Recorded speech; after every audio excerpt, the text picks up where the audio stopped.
The interview room was silent except for the soft hum of the air conditioner when the billionaire CEO looked down at the resume in his hands and felt something was wrong. This wasn't the profile he had approved. No Ivy League degrees. No list of elite companies. Just a gap-filled work history, a modest skill set, and a small handwritten note at the bottom that read, "Single father. Will work harder than anyone because someone is always watching me at home." The CEO almost called HR to correct the mistake, but then the door opened, and the man who walked in changed everything. If you stay until the end, you'll understand why this interview was never meant to be corrected. The man introduced himself as Daniel Reyes, 36 years old, slightly nervous, wearing a suit that fit well but had clearly lived another life before today. His shoes were polished carefully, though the leather showed years of wear. His eyes carried exhaustion, not laziness, like someone who woke up early for reasons bigger than ambition. The CEO, Victor Langford, had interviewed thousands of candidates in his life. He could usually decide someone's future within 30 seconds. Yet as Daniel sat down and folded his hands to stop them from shaking, Victor felt something unfamiliar: hesitation. The interview began routinely. Victor asked about Daniel's previous roles: warehouse supervisor, night shift dispatcher, part-time delivery driver.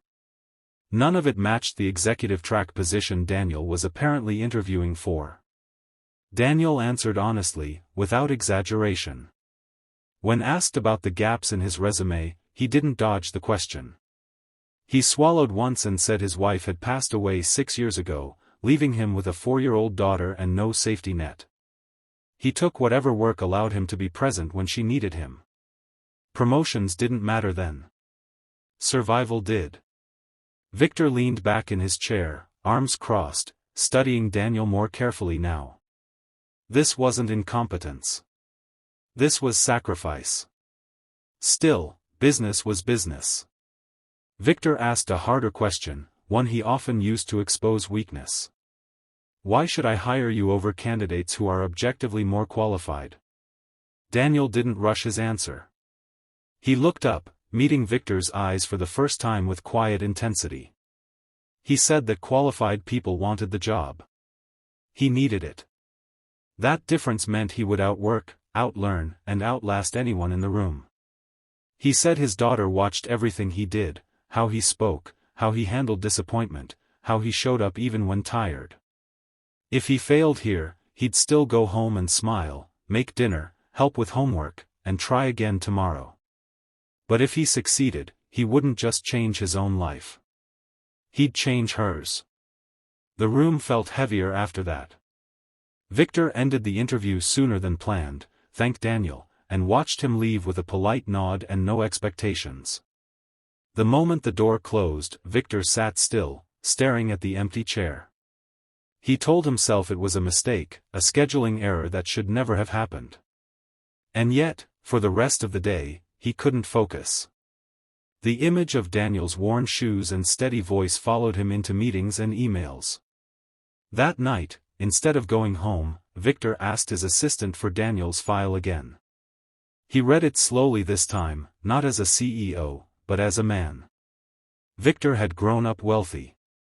He had never missed a meal or worried about childcare. His success was real, but so were his privileges. Somewhere between midnight and dawn, Victor made a decision that would shock his entire executive board. But he didn't know yet how deeply it would change him too. The next morning, Daniel was back in his routine, dropping his daughter Sophia at school, reminding her to tie her shoelaces, promising he'd be there for the school play even if work got busy. He didn't expect a call. When his phone rang and he saw an unfamiliar number, he almost ignored it, assuming it was another rejection dressed in polite words. Instead, he heard Victor's voice asking him to come back, not for another interview, but for a conversation. Daniel arrived that afternoon confused and tense. Victor didn't sit behind the desk this time. He sat beside it. He asked Daniel about his mornings, his weekends, his fears. He listened without interrupting. Then he did something no one expected. He admitted the interview had been a mistake, but not the kind people fix by erasing it. He said the company was missing something no degree could teach: responsibility that came from loving someone more than yourself. Victor offered Daniel a role that didn't exist before, a hybrid position with mentorship, flexible hours, and a path to leadership based on performance, not pedigree. He said the board would fight him on it. He said the press might criticize it. But he was willing to take that risk. What shocked Daniel wasn't the offer, it was the respect behind it. Victor wasn't giving charity. He was investing. Daniel accepted with tears he didn't try to hide.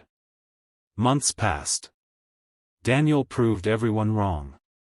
He arrived early, stayed late when needed, and solved problems others avoided. He asked questions without ego and learned fast. When Sophia fell sick, Victor personally approved remote work without hesitation. When Daniel proposed a logistics improvement that saved the company millions, Victor made sure his name was attached to it publicly. The board stopped questioning the decision. They started copying it. At the company's annual meeting, Victor told the story of the mistaken interview to a room full of executives and employees. He said the biggest risk he ever took wasn't in a market or merger, it was in trusting a human story over a perfect resume. He ended by saying success should never be about who looks impressive on paper, but who shows up when it matters most. That night, Daniel sat in the audience with Sophia on his lap, her head resting on his shoulder. She didn't understand business strategies or corporate titles. She only knew her dad looked proud and peaceful. And Victor, standing on stage, realized something he'd never admit in a financial report: that one accidental interview had taught him more about leadership than all his years at the top. Sometimes the mistake you're quick to correct is the moment that was meant to correct you.